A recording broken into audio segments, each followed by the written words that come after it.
Hello, everyone. I'm Ryan Wing here live at Lambeau Field for the 2025 NFL Draft with Packers Hall of Famer Johnnie Gray. Welcome to our WLUK Fox 11 YouTube page. The Packers are on the clock for the third round, and their pick is now in. So we're going to wait to find out what they did. All right, Johnny, they kind of surprised us. The last time we did this, we did not mention offensive tackle at all and who we thought they might take. So who are we going to say they're going to take, and then they're going to take, what, a punter or something? No. They won't go get a punter. I guarantee you. I shouldn't say I guarantee you, but I don't Yeah. think All right. Again, let's just look through. I'm just going off best available here. Quarterback, unlikely. Center, maybe, but unlikely. Wide receiver, could. Safety, probably not. Receiver. Defensive tackle, okay, Josh Farmer, defensive tackle. Josiah Stewart, an edge from Michigan. That would not shock me. Let me go look here at these. What about that 30 list that came to town? That's exactly what I'm about to check, Johnny, and see what they're going with on that 30 list right now. All right. Guys that are still available that they brought into town, at least on that 30 list. Oh, boy, I believe TJ Sanders has been taken. Jordan Birch just went. I know that much. Siobhan Ravel is out. A couple receivers. Anthony Belton they had. Elijah Roberts is an edge.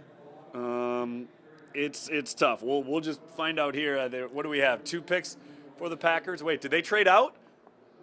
Nope. Okay. Sorry, I'm just trying to look at the screen here because it's kind of far away here. I'll say this: Patrick Powell, our chief meteorologist, told me last week they are taking Nebraska defensive tackle Ty Robinson with their third-round pick. He was really good at Nebraska. I'll say that. 6'5", 288. You want defensive tackle. I am surprised. I'm still a little surprised by offensive tackle, but one thing we didn't talk about is how bad that line kind of fell apart when they got hurt against the Eagles. So back to that, it does make sense, and they took a massive man. After we sat and talked about it afterwards, absolutely, it does make sense. And then you listen to his the phone call that he had, to the Pack, and he was talking about how, his attitude, his aggressive style, so it fits what the coaching staff's been talking about all week, about what kind of players they really want in here with that style. He just loves to go out there and pancake. The guy's huge. It's like over 300 pounds, and he can go down there. He just says he just loves to go out there and attack the offensive line. He's worked on his technique a lot to get himself ready for this that last year of his college year, getting ready for the pros. But he looks like he can be a keeper. And his nickname is Escalade. And he said what? Because his coach says he's smooth. He runs around and his actions are smooth like a ride in an Escalade.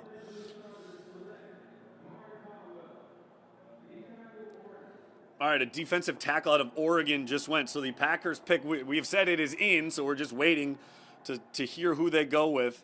At this point, I don't know. I would imagine defense. One thing, first time they have gone their first 2 picks offense since 2012. I don't think anybody thought that was the route they were going to go with their first 2 picks. The Go Pack Go chants are starting behind us here in the bowl. Well, the history was made this week. Yeah, more ways than one, for sure. Exactly. So, but that's, again, they're looking at the board.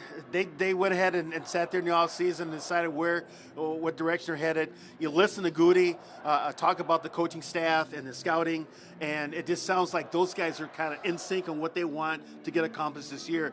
And they've gone out and surprised a lot of people and got the players that they feel that they can do with. And the other thing about Belton, who they took out of NC State, he was a standout at the Senior Bowl. We know also how much Goody loves the Senior Bowl. Yep. He's found Evan Williams. I think like 8 of their dudes last year were at the Senior Bowl that were rookies.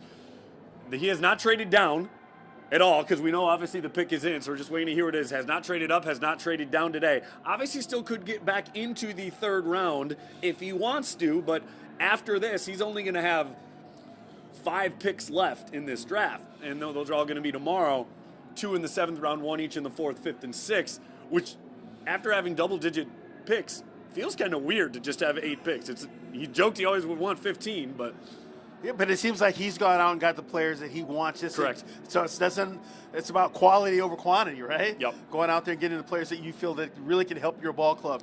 I know he says down the road about letting those young ball players help this squad, but the attitudes and it sounds like the talent that these players that he's picked, can very well help them like right away. I'm gonna go out on a limb right here. I'm gonna make a prediction. I'm saying they're taking Josiah Stewart and edge out of Michigan. Just a complete shot in the dark. I don't know why. I'm just looking at a website and picking a player I think they might go with. I have no insight to it. Who's gonna make this pick for the Packers? Oh, that would be the one, the only Packers Hall of Famer, NFL Pro Football Hall of Famer, Jerry Kramer. Oh, there you go. That'd be sweet. Jerry Kramer, one of the best storytellers. Oh, he is.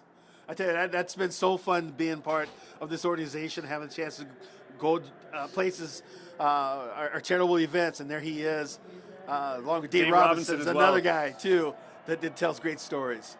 Yeah, what a 1-2 punch. Obviously, Leroy Butler's in there. Sterling Sharp going in this year.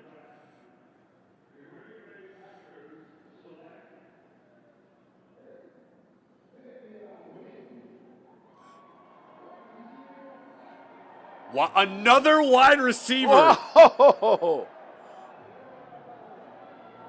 Which one is it? We're waiting. I heard wide receiver. Savion Williams, wide receiver out of TCU. Okay, here we go. Savion Williams, 6'4", 222. Ooh. Just reading this analysis there. Size, strength, and speed. He had a receiving, rushing, and passing touchdown last year.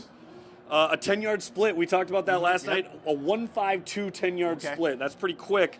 Burst that jumps out on the tape. Listen, they're getting up again. We mentioned this last night when they took Matthew Golden. Romeo Doubs and Christian Watson are entering the final year of their contract. In 2 years, Jaden Reed, Dontavian Wicks, Malik Heath will be also, and Bo Melton will be entering. I believe Bo actually might be this year as well. So they want to get Matt LaFleur and Jordan Love weapons. And guess what? That makes sense because look around you in the NFC North. The Detroit Lions, we know that offense. I know they lost their play caller in Ben Johnson. The Bears are stacking up on young weapons. We still know what obviously the Vikings have. This is going to be, we already know how tough that division was last year. This is going to be points aplenty. Savion Williams out of TCU, the Packers wide receiver. Oh, talk about high pointing the ball. Just throw it out there and let him go get it. Puts a lot more pressure on, on defensive backs throughout the league with that height. But yes, it's getting competitive, and you want to get as many weapons to Jordan Love right now while he's still young instead of down the road. Listen, Brian Gutekunst said, we go for best player available, not need. That is the surest sign that Savion Williams was the top guy on their board because they don't necessarily need a wide receiver, but listen. He's the best athlete, right? Best football player. This league has become a points league. Defense, I feel like, I'm not saying, I know I'm saying this to a defensive guy, but it feels like nowadays defense doesn't, I'm not going to say mean as much. I know defense wins championships, but like points are aplenty.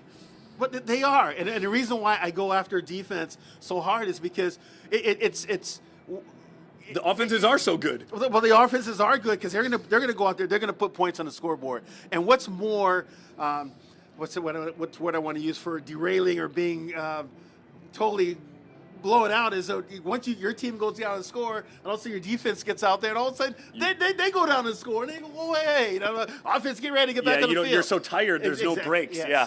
Listen, it's going to be interesting to hear from Savion Williams on the Zoom. More than likely, we're going to hear from a Packers scout, the scout that gets him. We'll hear from that whenever the football game is over. Johnny and I will break it down a little bit more on Fox 11. But for now, those are the last two picks for the last pick for the Packers tonight. For now, you never know, they could trade back into the first round. But now for Packers Hall of Famer Johnnie Gray, I'm Ryan Wing. Thanks for watching our WLUK Fox 11 YouTube page.